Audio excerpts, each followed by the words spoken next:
நம்ம வாழ்ற இந்த பூமியில ஒரு விலங்கு இருக்கு. அந்த விலங்கானது தன்னோட இதயத்தையே நிறுத்தி வச்சுட்டு பல மாசங்கள் வரைக்கும் உயிரோட இருக்க முடியும். அதுதான் வுட் ஃப்ராக் அப்படின்னு அழைக்கப்படுற ஒரு தவளை வகை. இந்த தவளை வாழ்ற இடத்துல குளிர்காலத்துல வெப்பநிலை வந்து ரொம்ப குறைஞ்சிருமா. அதனால அந்த நேரத்துல இந்த தவளையோட உடம்புக்குள்ள இருக்கிற தண்ணியை கிட்டத்தட்ட உறைஞ்சு போயிடும். அதாவது இதோட உடம்புல ஐஸ் கிறிஸ்டல்கள் வந்து உருவாயிடுமா. இப்படி ஐஸ் கிறிஸ்டல்கள் உருவாயிடுமா, இதயத்தோட துடிப்பு நின்று போயிடுமா, இந்த தவளையோட சுவாசமும் நின்று போயிடுமா. கிட்டத்தட்ட அது ஒரு உயிரே இல்லாத மாதிரி ஆயிடுமா. ஆனா இங்கதான் இயற்கையோடைய மிகப்பெரிய ஒரு ஆச்சரியமான விஷயம் இருக்கு. இந்த தவளை வந்து இறந்து போயிடாது. இதோட உடம்பு ஒரு விதமான இயற்கையான ஆன்டிஃப்ரீஸ் மாதிரி ஒரு பொருளை உருவாக்குமா.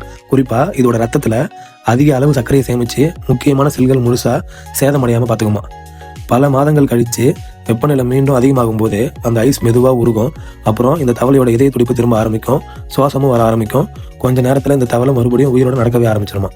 அதாவது நம்ம கற்பனையில ஒரு உயிரினம் ஃப்ரீஸ் ஆகி பல மாதங்களுக்கு பிறகு மறுபடியும் உயிர் பெறுறதுன்றது சினிமாவில் மட்டும்தான் நடக்கும்னு நினைப்போம். ஆனா இயற்கையிலேயே ஒரு சின்ன தவளை இதை உண்மையாவே பண்ணிக்கிட்டு இருக்கு. இயற்கையானது சில நேரம் விஞ்ஞான கற்பனையை விட ஆச்சரியமானதுங்க. இந்த மாதிரி இன்னும் நிறைய தகவல்கள் தெரிஞ்சுக்கிறதுக்கு நம்ம நெக்ஸ்ட் வர்ஸ் தமிழ் யூடியூப் சேனலை மறக்காம சப்ஸ்கிரைப் பண்ணிக்கோங்க. நன்றி, வணக்கம்.